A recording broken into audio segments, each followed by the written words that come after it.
Good morning friends. Partial differential इक्वेशनच्या last लेक्चरमध्ये आपण एक्झाम्पल 5 पर्यंत घेतलं गेलं होतं. आज लेक्चर नंबर 72 मध्ये एक्झाम्पल 6 पासून सुरुवात करणार आहे. काय आहे example 6 on page number 633?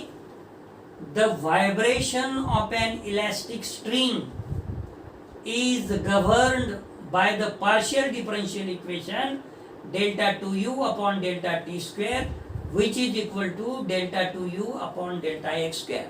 That means what? U is a function of xt. U is equal to u of xt. The length of the string is pi and the ends are fixed. Ends जे असतात ते fixed. The initial velocity is 0. सुरुवातीला velocity काय असेल? 0. And the initial deflection is u is equal to u of x comma 0. That means u of x comma t, which is equal to u of x comma 0, म्हणजे t ची किंमत 0. At that time our u is 2 times in bracket sin x plus sin 3x. Find the deflection u of x comma t of the vibrating string for t is greater than 0.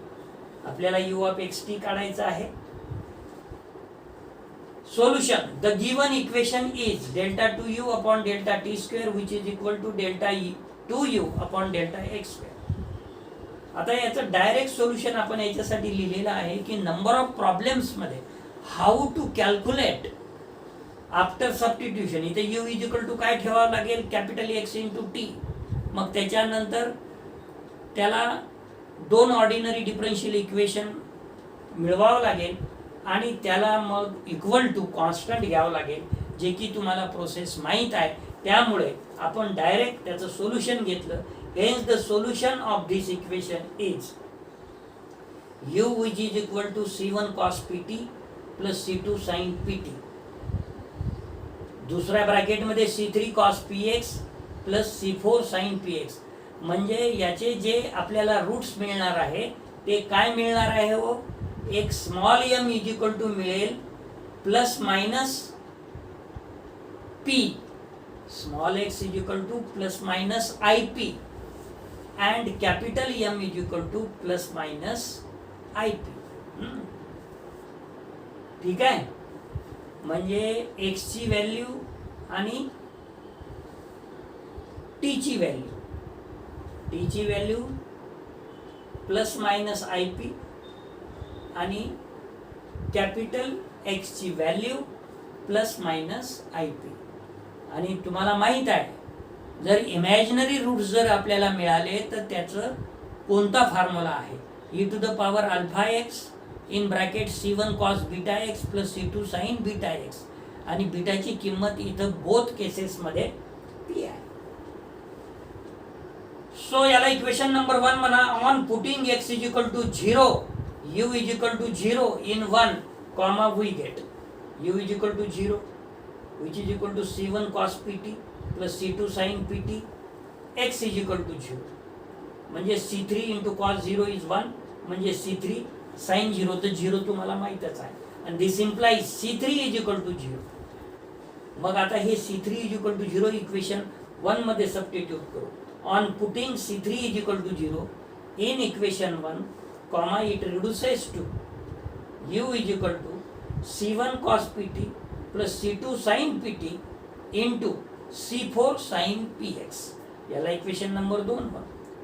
दुसरी condition काय आहे? On putting x is equal to pi and u is equal to 0 in equation 2 comma we gate.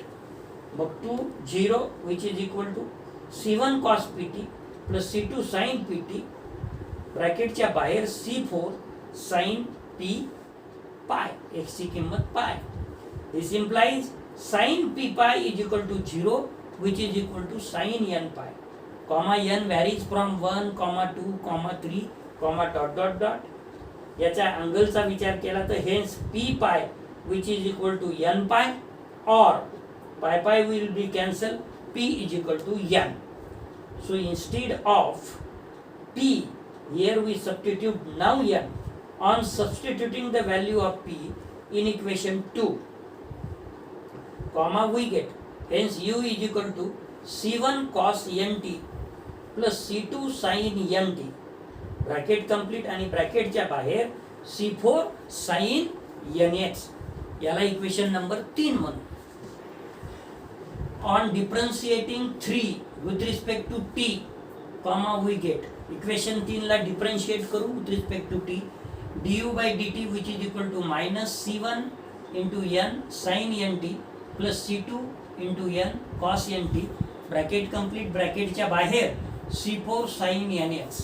मित्रहो, आपल्याला माहित आहे velocity is equal to 0 statement मध्ये दिलेला आहे. On putting du by dt which is equal to 0 at t is equal to 0 in equation 4, comma, we get 0 which is equal to t is equal to 0 sin 0 0 आणि इथं cos 0 1 म्हणजे c2n into c4 sin nx.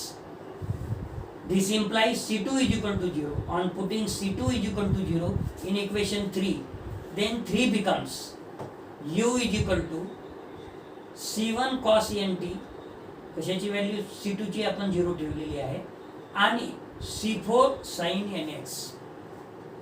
c1 c which is equal to c1 c4 cos nt sin nx, याला equation number 5 म्हणू. आता given काय दिलेलं आहे आपल्याला, given that u of x, 0 म्हणजे t is equal to 0. At that time our u is 2 times in bracket sin x plus sin 3x.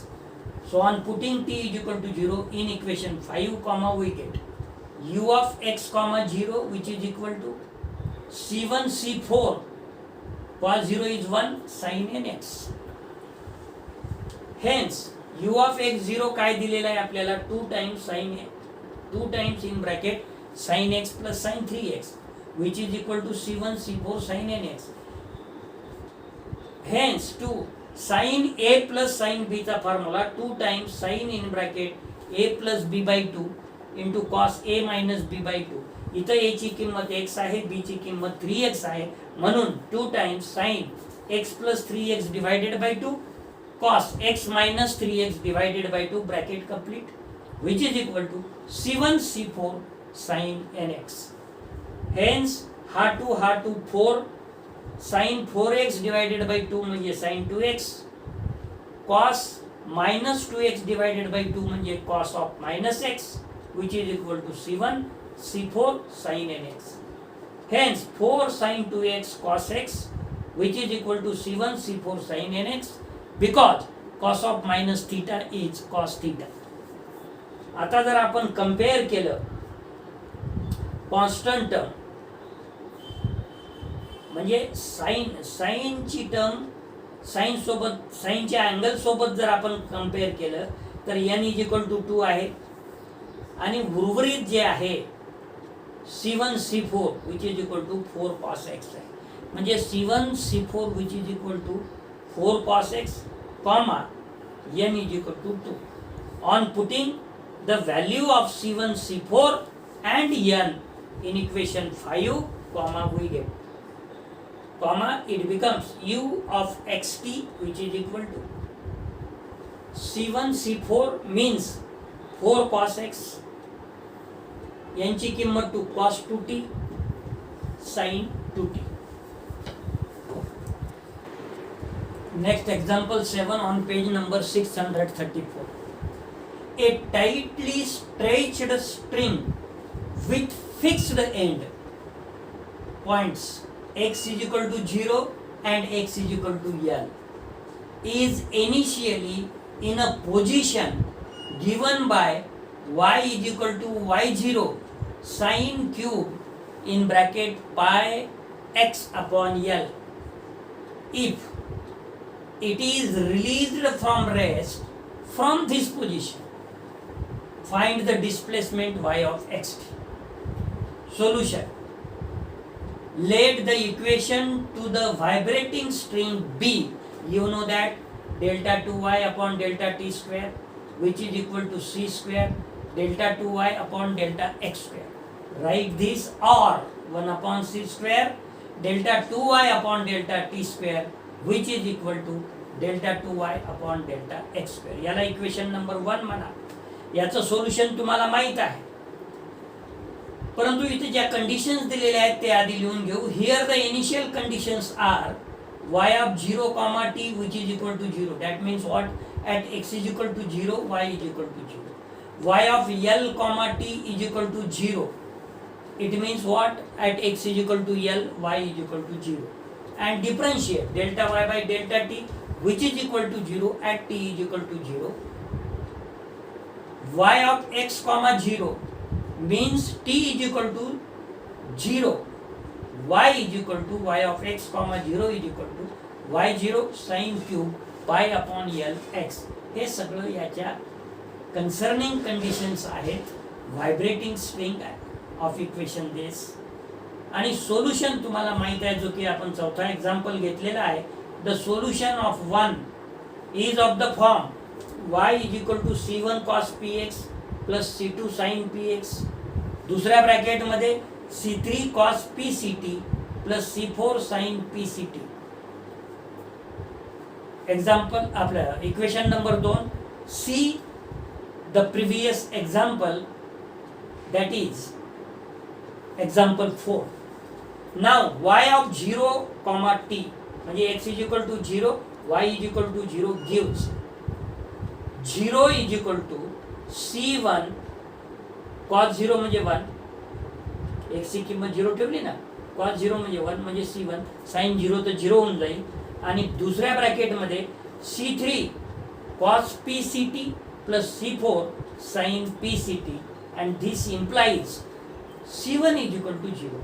This c1 is equal to 0, substitute in 2 and hence equation 2 becomes y is equal to c2 sin px, next bracket मध्ये c3 cos pct plus c4 sin pct. याला equation number 3 म्हणू. Now next condition y of L comma t. Now y of L comma t which is equal to 0 gives y is equal to 0 which is equal to x ची किंमत L ठेवायची, c2 sin pl due to equation 3 मध्ये का c3 cos pct plus c4 sin pct. Hence sin pl which is equal to 0 which is equal to sin n pi. This implies angle PL which is equal to n pi. This implies P is equal to n pi upon L, where n is equal to 0, 1, 2, dot dot dot.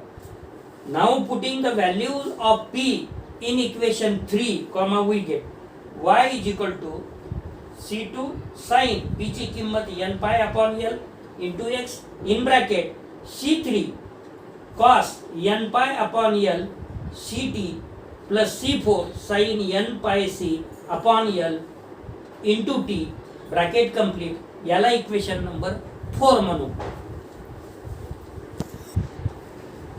Now delta y by delta t which is equal to c2 sin n pi upon L x into in bracket minus c3 n pi c upon L into sin n pi c upon L t plus c4 n pi c upon L into cos n pi c upon L bracket complete into t.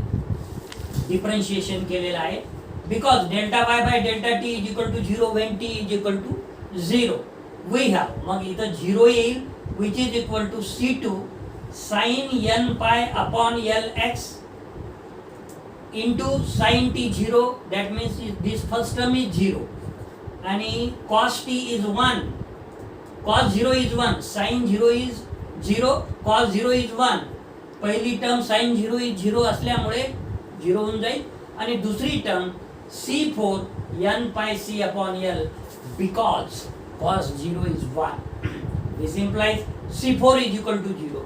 Now this c4 is equal to 0, substitute in equation 4. Now 4 reduces to y is equal to c2 c3 sin n pi upon L x into cos n pi c upon L t.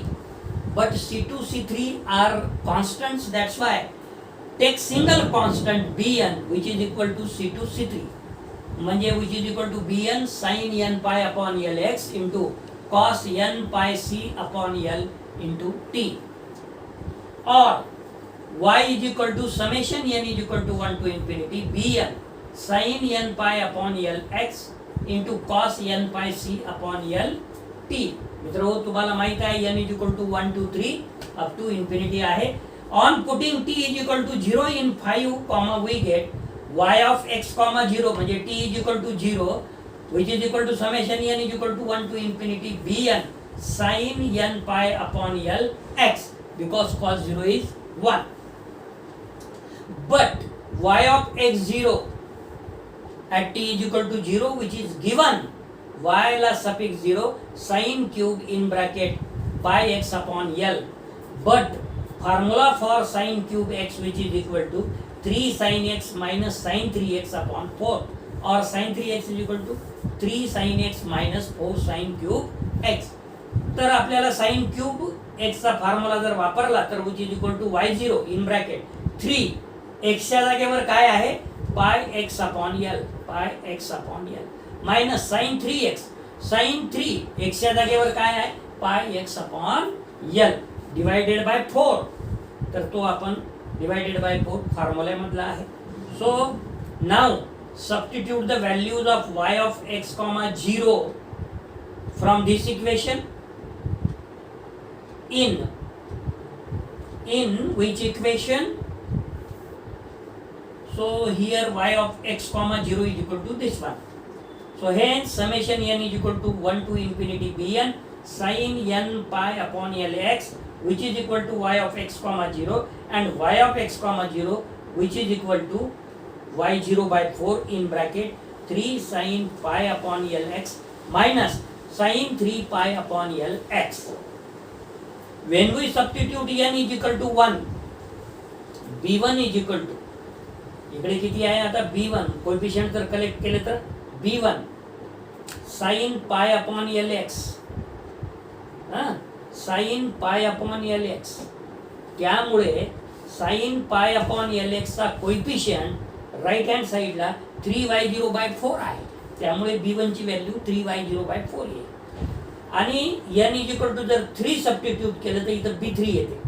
इथं sin 3 pi upon lx, sin 3 pi upon lx, त्यामुळे sin 3 pi upon lx चा coefficient minus y0 by 4 येते and all other b dash s are 0. So equation 5 becomes, आता या 5 मध्ये y is equal to y0 by 4, y0 by 4, y0 by 4, write down before the bracket and in bracket 3 sin pi upon lx. पाचवा equation लिहितोय आपण. यांची किंमत काय ठेवलेली आहे 1 पहिल्या वेळेस b1 च्या वेळेस 3 हा sin pi upon lx into इथं यांची किंमत 1 ठेवली cos c pi upon lt. दुसऱ्या वेळेस मायनस, आता यांची किंमत आपल्याला 3 ठेवायची आहे आणि b3 ची व्हॅल्यू लिहायची आहे. तर मायनस y0 by 4 मधला y0 by 4 बाहेर आहे, हा झाला मायनस. आता इथं sin 3 pi upon lx यांची किंमत 3 ठेवली cos 3 pi c upon lt. मित्रो अशा पद्धतीनं हा आपला एक्झाम्पल इथे कंप्लीट होत आहे. आज आपण या लेक्चरसाठी इथेच थांबणार आहोत.